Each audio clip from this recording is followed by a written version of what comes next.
Fala pessoal, beleza? Seja bem-vindo a mais um vídeo do Minuto Star Wars e o assunto de hoje vai ser Poe Dameron. Bom, senhoras e senhores, vamos falar hoje aqui de um gibi. Hoje você não está vendo aqui o Rogério junto comigo, né? Porque você sabe, estamos de quarentena, isolamento social, cada um na sua casa, então durante esse tempo a gente vai manter essa dinâmica, né? Eu faço um vídeo, ele vem depois com outro vídeo, enfim. Hoje vamos falar sobre a HQ Poe Dameron, volume 1, que foi lançado recentemente no Brasil, nesse belo encadernado aqui, ó, capa dura, tá? Que contém das edições 1 a 6 e da 8 a 13 o número de lançamento lá nos Estados Unidos. São 272 páginas no total e conta as aventuras do nosso querido Poe Dameron e da Resistência um pouquinho antes de O Despertar da Força, ou seja, quase ali nos eventos do começo do episódio 7. Bom, você sabe que no comecinho do episódio 7, né, o Poe tá lá em Jakku junto com o Lor San Tekka, porque o Lor San Tekka tem a grande pista para onde está Luke Skywalker. E nesse gibi, a gente começa a ver a procura da Resistência justamente pelo Lor San Tekka por essa pista do Luke. A Leia já sabe da Primeira Ordem, a Resistência já tem conhecimento da Primeira Ordem, só que a Primeira Ordem, politicamente falando, militarmente falando, ela ainda não é pública, né? Ela age ali no submundo, ela ainda não combate de frente à República, ela ainda está se formando, né? Ainda está se preparando para seu grande finale, não, seu grande começo, né? Que é justamente quando tem o disparo da base Starkiller, naquele momento no Despertar da Força, que a Primeira Ordem, né, se mostra pública para as pessoas na galáxia. Então ainda tem essa briga, essa guerra fria que acontece entre a Resistência e a Primeira Ordem. E é nesse contexto, né, político que o Esquadrão Negro, que é o esquadrão do Poe Dameron, atua. Então, ele está caminhando para poder encontrar o Lor San Tekka, né, através das pistas que são deixadas, utiliza, né, de contatos que a Resistência já tem em alguns planetas, né, mas ao mesmo tempo a Primeira Ordem já existe e a Primeira Ordem também tem os seus contatos. Então você começa a ver os conflitos entre a Resistência e a Primeira Ordem ali, né? Você tem de um lado o Poe Dameron, a equipe dele, o Esquadrão Negro, e do outro o agente da Primeira Ordem, o Terex. O Terex é um ex-Stormtrooper, é um cara que era Stormtrooper lá na época do Império. Ele lutou na Batalha de Jakku, que foi a grande batalha que sacramentou de fato o fim do Império. Não foi a Batalha de Endor, tá? A Batalha de Jakku fez isso um ano depois da Batalha de Endor. E bom, o Terex teve que reconstruir sua vida depois daquele episódio, né? O Império havia acabado, ele estava sem esperança alguma, né? Ele, claro, queria que o Império não morresse, ele é um saudosista do Império no período da HQ, ele louva o Império, né? E ele não vê na Primeira Ordem essa tanta coisa que tem o Império, não. Ele acha que a Primeira Ordem, assim, é um pessoal saudosista, mas que não vai conseguir ter todo o poder que o Império uma vez já teve. Então ele tem uma relação com a Primeira Ordem muito interessante, que é o que torna ele um vilão bem bacana nessa HQ. Eu particularmente fiquei bastante surpreendido.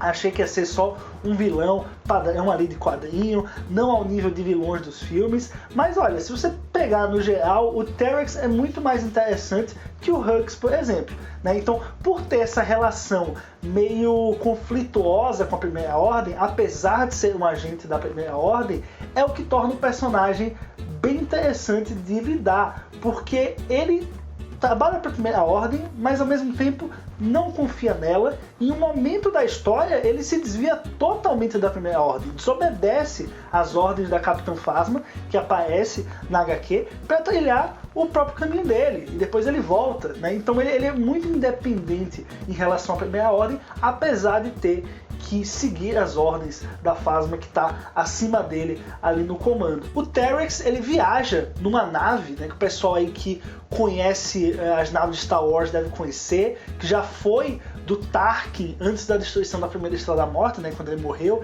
que é justamente a Lança de Carniça, essa nave que eu acho particularmente fantástica, eu acho muito bonita. O conceito dela é muito interessante, ela foi feita desse jeito a pedido do próprio Tarkin na época do Império, né? Representava o poder do Tarkin, as características do Tarkin, que ele era um cara baixo, mas com muito poder, né? Um poder de letalidade muito grande. Então a lança de carniça representava o que era o Tarkin para o Império. Bem interessante esse conceito.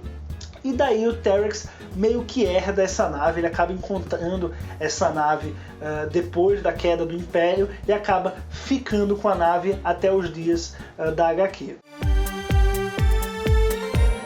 Os encontros, né, não ocasionais, ali, não propositais, entre o Poe, o Esquadrão Negro, e o Terex, eles acontecem pontualmente ali em 3 momentos durante a história contada nessa HQ, né? Ou seja, da edição 1 até a edição 13. Né? Eu falei para vocês que vai do 1 a 6 e do 8 ao 13, porque a 7 é uma aventura one shot, né? É uma aventura fechada que não tem nada a ver com história, então ela foi deixada de fora desse encadernado em particular. Mas aí, nessa trajetória, entre a edição 1 e a edição 13 nesse encadernado, né, o Poe, o Esquadrão Negro e o Terex vão ter 3 grandes encontros.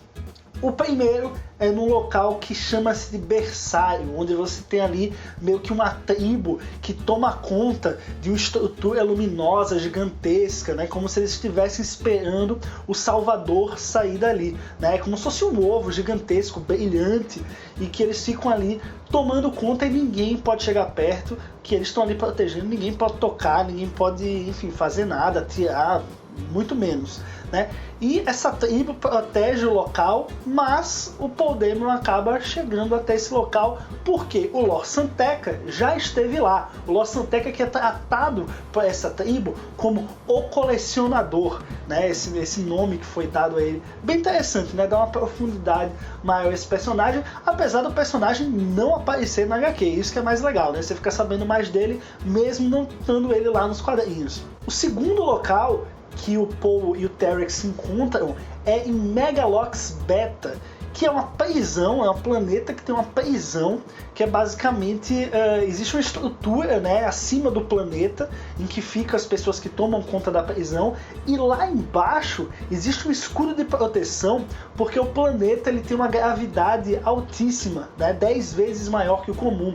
Ou seja, se não tivesse o escudo de proteção, as pessoas ficariam grudadas no planeta, elas não iam conseguir se levantar, né? E aí eles criam esse escudo de proteção e dentro dele é a prisão, que não tem administração. Eles tomam conta lá de cima, mas lá embaixo é pura anarquia. Você tem cartéis do crime dentro da prisão e eles podem se matar, se atirar, enfim, não tem lei lá dentro, tá? Não se toma conta dentro da prisão do jeito que a gente está acostumado, né? Não tem celas e tal, é como se fosse uma cidade anárquica lá embaixo dentro desse escudo. E é interessante que o Poe e o Terex são levados lá para baixo, né?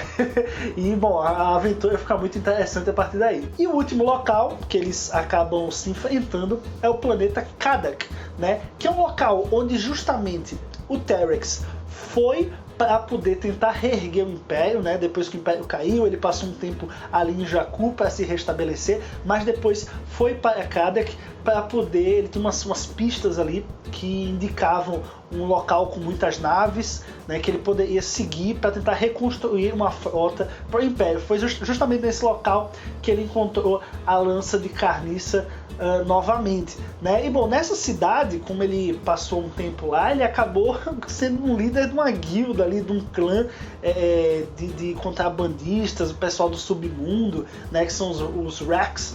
Então ele tem uma estrutura, né, de gangues muito interessante nessa cidade, nesse planeta, né? E o Poe vai lá porque justamente o C3PO tem um droide informante da resistência lá, então eles acabam se encontrando meio sem querer, né? Cada um vai para um propósito.